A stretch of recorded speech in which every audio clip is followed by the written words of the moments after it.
En un hecho que no se puede creer, acaban de nominar, escuchen bien esto, al jefe de la Alianza Atlántica, Jens Stoltenberg, al Premio Nobel de la Paz. ¿De qué se trata esto? Y por qué una vez más se demuestra que todo es básicamente una propaganda geopolítica. Vamos a comentarlo.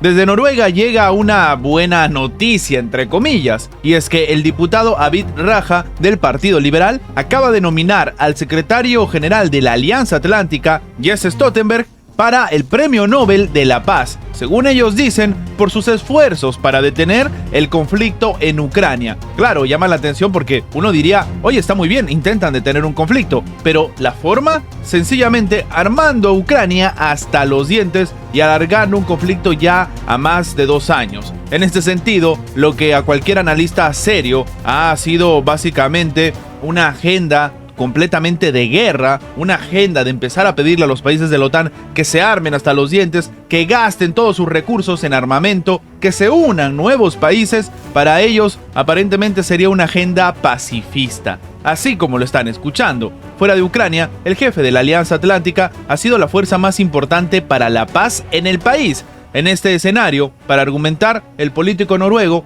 ha sacado a relucir el itinerario guerrista que ha tenido Stoltenberg para indicar que, por ejemplo, ha viajado a Turquía, al Reino Unido, Estados Unidos y otros países en un intento de poder iniciar negociaciones que pudieran poner fin al conflicto. Al menos esto es lo que señala el propio Raja, entusiasmado pues al diario VG. Pero lo cierto es que todas estas reuniones han sido para solicitar armas para Ucrania o para que los países gasten más dinero en defensa que en otros aspectos de su propio beneficio, como por ejemplo educación o salud. En este caso, lo que él mismo dice es que Jens Stoltenberg ha trabajado intensamente por la paz en Europa. Se ha esforzado para reducir los conflictos y construir unidad entre los países de la región. Hay pocas personas que hayan hecho más por la paz en el último año que el propio secretario general de la Alianza Atlántica. Esto es lo que está diciendo el funcionario, pero que también nos sirve para entender algo bastante curioso, y es la perspectiva que tienen algunos europeos con respecto a la realidad que se le está viviendo. Es decir, esta es una situación y un raciocinio completamente sesgado, pero que demuestra por qué algunos dentro de Europa siguen apostando precisamente por la agenda estadounidense y consideran que lo que se está haciendo está bien, tomando en cuenta que no estamos pues en una realidad de negros o blancos, sino más bien en una escala de grises. No necesariamente hay buenos y malos, y esto no es una película de Hollywood. En ese sentido, la declaración que se está comentando, diferentes incluso expertos han dicho, es que esto es más bien algo bastante propagandístico, pero hay que entenderlo en el contexto de lo que realmente es. Por ejemplo, el analista, el doctor en geopolítica, Rolando Dromundo, ha comentado que es relativamente fácil proponer candidatos al Premio Nobel de la Paz. Es un motivo por el cual llegan a haber decenas y decenas de candidatos. Eso suele pasar por la manera en que se lleva el proceso.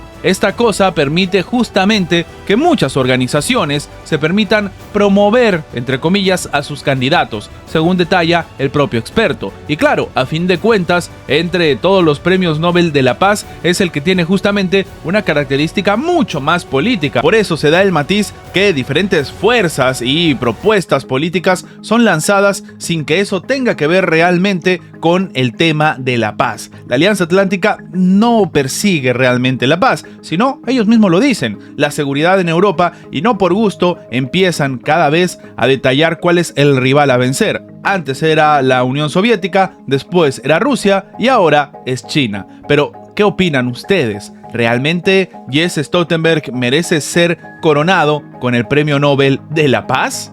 China se opone a los ataques y sobre todo a la vulneración de la soberanía territorial de Siria e Irak por parte de Estados Unidos, que atacó, como hemos comentado, objetivos en el territorio de estos dos países. Esto ha sido declarado a los periodistas por el portavoz de la Cancillería china, Wang Wenbin. Él mismo dice que Siria e Irak son países soberanos. China se pronuncia en contra de cualquier acción que vulnere la Carta de la Organización de las Naciones Unidas, la soberanía territorial y la seguridad de otros países, según ha comentado el propio diplomático. Él mismo ha agregado que actualmente la situación en Oriente Medio es bastante difícil. Es evidente, no hay que ser muy avispado para darse cuenta del complicado escenario que se está viviendo en esta parte del mundo. Ahora, China, según él mismo ha comentado, llama a las partes correspondientes a respetar debidamente el derecho internacional, mantener la calma y la moderación, así como evitar la ulterior escalada de las tensiones regionales o incluso que escape del control.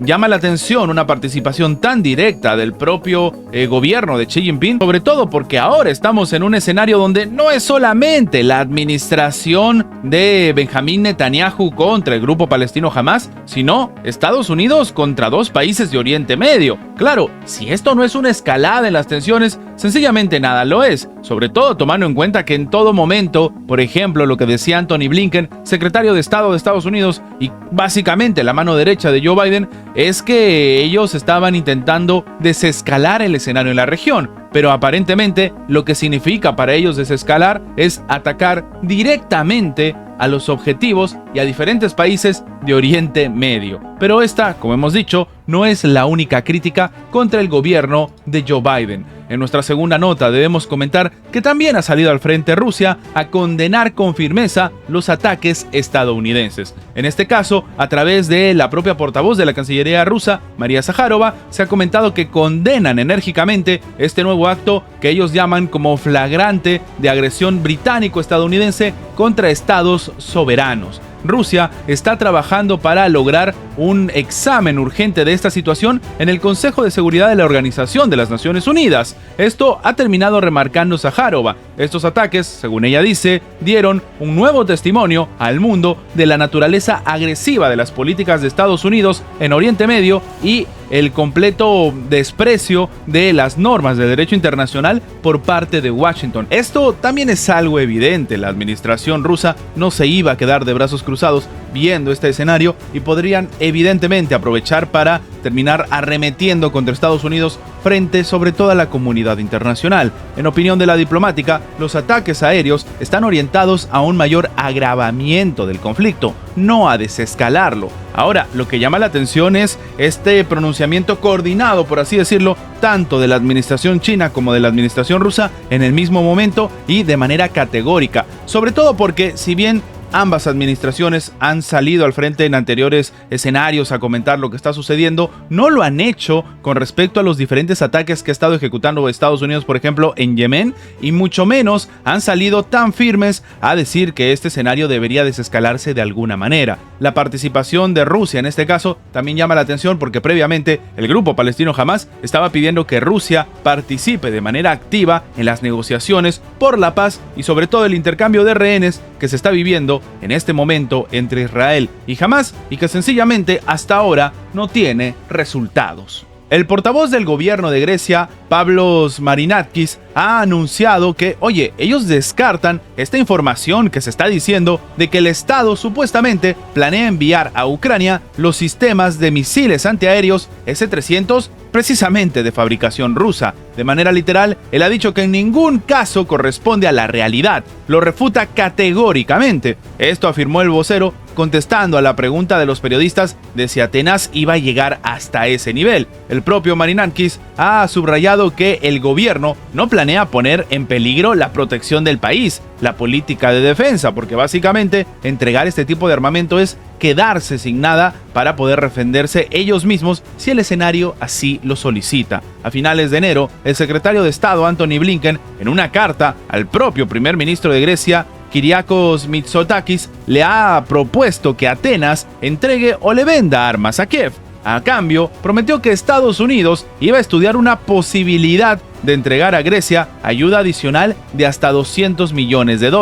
Esto llama la atención porque, tú dale, tú véndele y vamos a estudiar a ver si te ayudamos. Lo que también llama la atención es el monto, $200 millones. ¿No les parece un monto que se repite muchas veces? Pues sí, es el mismo monto que Estados Unidos le estaba entregando a Ecuador precisamente por el armamento ruso que tenían desfasado para actualizarlo. Un escenario bastante peculiar, pero que para algunos demostraría que las cosas no son una casualidad. Tras el inicio de la acción por parte de Rusia en territorio ucraniano, Grecia ha sido uno de los primeros países que empezó a enviarle armas y equipo militar a Kiev. Igualmente, indicó que no iba a entregar a Ucrania, por ejemplo, los tanques Leopard 2A6 modernizados, los S-300 de fabricación rusa, ni sistemas que puedan debilitar la capacidad defensiva del Estado. Es decir, el argumento es que no se lo están entregando no porque le tengan miedo a la represalia de Rusia o alguna situación tensa entre Grecia con Rusia, tomando en cuenta que están enviando armamento ruso, sino porque se quedarían sin armas para ellos mismos. Y esta es una realidad que se vive en varios países de Europa, en varios países de la Alianza Atlántica. Sencillamente todo lo que se le está enviando a Ucrania hace que se queden o muy al margen en sus propias defensas o incluso comprometiéndose a tener que crear todavía más. Rusia envió anteriormente una nota de protesta a todos los países que suministran armas a Ucrania. El ministro de Exteriores de Rusia, Sergei Lavrov, ha advertido que los países de Occidente que apoyan a Ucrania se están convirtiendo en parte del conflicto, a pesar de lo que diga Estados Unidos, la Alianza Atlántica